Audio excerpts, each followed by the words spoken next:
అందరికీ నమస్కారం. Welcome to Bharati TV. Pawan Kalyan versus Prakash Raj ఈ కాంబినేషన్కి చాలామంది ఫ్యాన్స్ ఉంటారు.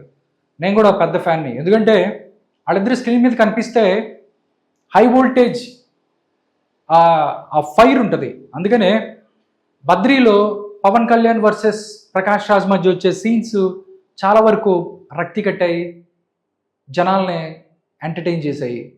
దాంతోపాటు వకీల్ సాబ్లో కూడా సత్యదేవ్ వర్సెస్ నందగోపాల్ అన్న అవ్వచ్చు, బద్రీనాథ్ వర్సెస్ నంద అవ్వచ్చు. ఈ సీన్స్ చాలామంది మర్చిపోలేను. ఎందుకంటే చాలా బాగుంటాయి డైలాగ్స్, కానీ ఎవ్వరు తగ్గరు ఆ టైప్లోనే. సేమ్ ఇప్పుడు అది రియల్ లైఫ్లో అయినా నిజంగా వీళ్ళిద్దరు కలిస్తే రచ్చే ఉంటుంది. ఎందుకంటే ప్రకాష్ రాజ్ చూస్తే ఆయన సెక్యులర్, అంటే అందరూ బాగుండాలి అంటూ ఆయన మాట్లాడుతూ ఉంటారు. కులాలు మతాలు ఉండకూడదు అన్నట్టు మాట్లాడుతుంటారు. ఎప్పుడు మోడీ గారిని టార్గెట్ చేస్తూ ఆయన ట్వీట్లు పెడుతూ ఉంటారు. కానీ పవన్ కళ్యాణ్ చూసుకున్నట్టయితే బీజేపీతో కలిసి వెళ్తున్నారు. హిందుత్వం అన్నా సనాతన ధర్మం అన్నా ఆయనకి చాలా ఇష్టం. దాని గురించే తిరుపతి లడ్డూకి సంబంధించి ఏదైతే రచ్చ జరుగుతుందో దానికి సంబంధించి పవన్ కళ్యాణ్ మాట్లాడిన మాటలకి ఆయన కౌంటర్ చేసిన పరిస్థితి ప్రకాష్ రాజ్. ఆ కౌంటర్కి ఈరోజు పవన్ కళ్యాణ్ మాట్లాడారు, దానికి మళ్ళీ ఒకటి ప్రకాష్ రాజ్ మాట్లాడారు. అవన్నీ చూద్దాం ఒకసారి. అసలు బద్రీకి సంబంధించి ఏదైతే ఆ సీన్ చూస్తే నిజంగా చాలామంది ఫేవరెట్ సీన్. ఒకసారి చూద్దాం ఎలా ఉంటుందో ఏంటి. సరయ్యు నా చెల్లెలు ఇంకోసారి నా చెల్లితో తిరిగితే, నీ చెల్లెలు నాతో తిరిగితే ఏం చేస్తావు? నువ్వు నంద అయితే నేను బద్రీనాథ్ అయితే ఏంటి? సేమ్ అంటే మొత్తం థియేటర్లో క్లాప్స్ అనమాట. ఆ రేంజ్లో ఉంటుంది ఆ సీను. దాంతోపాటు వకీల్ సాబ్కి సంబంధించింది కూడా చాలామంది, ఆ సీన్స్ కూడా చాలామంది ఫ్యాన్స్ ఉన్నారు. ఎందుకంటే ఇద్దరు అంటే సత్యదేవ్ వర్సెస్ నందగోపాల్, అంటే ఈయన ఒకటి నమ్ముతాడు, ఆయనది ఒకటి నమ్ముతారు. ఇప్పుడు ఏదైతే రియల్ లైఫ్లో లాగా దానికి సంబంధించి వాళ్ళ మధ్య వచ్చే సీన్స్ చాలా బాగుంటాయి. నువ్వు బ్రోకర్ గడివా లాయరువా? కేసుకి దీనికి ఏమి సంబంధం ఉంది? అడుగుతావా? ఆడపిల్లని అడగాల్సిన ప్రశ్న రాయిదే. నువ్వు రౌడీవా లాయరువా? కొట్టాలా? అసలు ఇది కొట్టడం పెద్ద లెక్క కాదా? మడతేసి మరి కొడతా.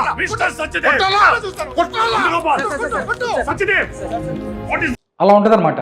రియల్ లైఫ్లో కూడా సేమ్ ఇలాంటి సీనే రిపీట్ అవుతుంది. ఎందుకంటే సనాతన ధర్మం గురించి, హిందూ దేవాలయాల గురించి ఒక సనాతన ధర్మ బోర్డు కావాలి, హిందూ దేవాలయ పరిరక్షణకు ఒక బోర్డు పెట్టాలి అని చెప్పి ఆయన మాట్లాడితే పవన్ కళ్యాణ్ మాట్లాడిన దాన్ని కౌంటర్ చేశారు. దానికి ఈరోజు పవన్ కళ్యాణ్ మాట్లాడారు. ఇది రియల్ లైఫ్లో ఆయన ఏం మాట్లాడారు ఒకసారి చూస్తే, మొన్న ప్రకాష్ రాజ్ గారు మాట్లాడారు నా మీద. అరే నేను మాట్లాడుతుంది ఒక హిందువులు అపవిత్రం గురించి మాట్లాడుతున్నాను. ఇందులో ప్రకాష్ రాజ్ గారికి సంబంధం ఏంటి? ఇందులో నేను ఇంకొక మతాన్ని నిందించానా? ఇస్లాంని నిందించానా? క్రిస్టియానిటీని నిందించానా? అపవిత్రం జరిగింది, ఇలా జరగకూడదు, ఫుడ్ అడల్టరేషన్ జరిగిందని మాట్లాడుతుంటే దీన్ని గోల చేయకూడదు అంటే తప్పు జరిగినప్పుడు మాట్లాడకూడదా? ఒక అపవిత్రం జరిగితే మాట్లాడకూడదా? దేవతా విగ్రహాలను శిరచ్ఛేదం చేస్తే మాట్లాడకూడదా?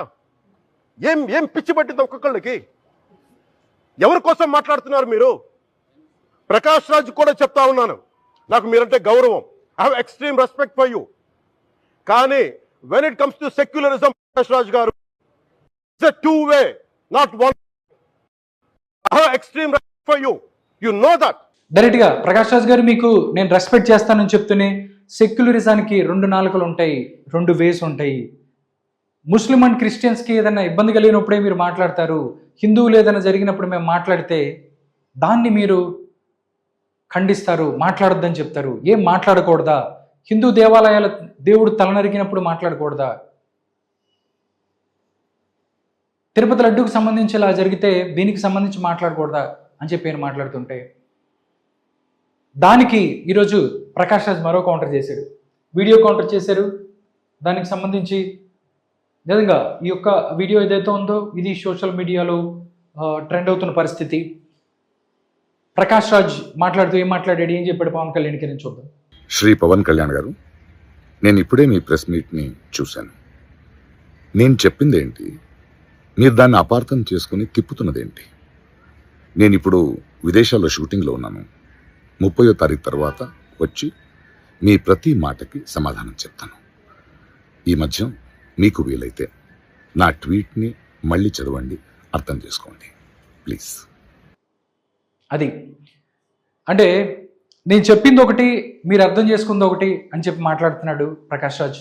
దీనికి సంబంధించే పవన్ కళ్యాణ్కి 30వ తారీఖు తర్వాత నేను వచ్చి మీరు మాట్లాడిన దానికి ప్రధానికి సమాధానం చెప్తాను అన్న పరిస్థితి కనిపిస్తుంది. 30వ తారీఖు తర్వాత ప్రకాష్ రాజ్ ఏం సమాధానం చెప్తాడు, దాని మధ్యలో మీకు వీలుంటే నా ట్వీట్ని మరోసారి చదువుకోండి అని కూడా ఆయన చెప్పిన పరిస్థితి.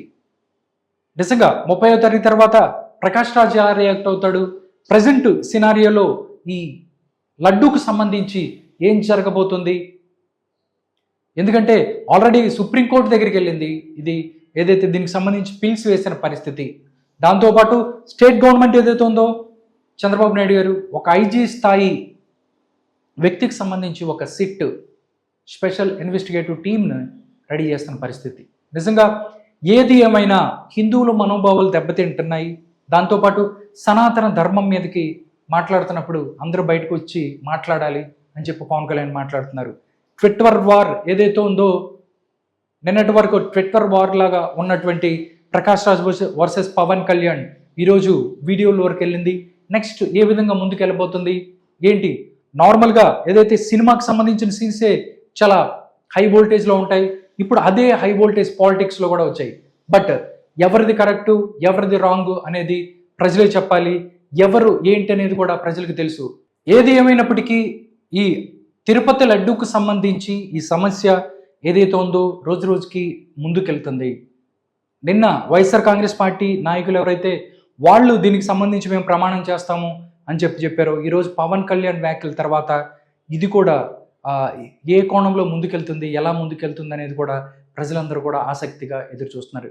ఏది ఏమైనప్పటికీ ఏ మతమైనా ఏ కులమైనా వాళ్ళ యొక్క మనోభావాలని మనం జాగ్రత్త చూసుకోవాలి, గౌరవించాలి.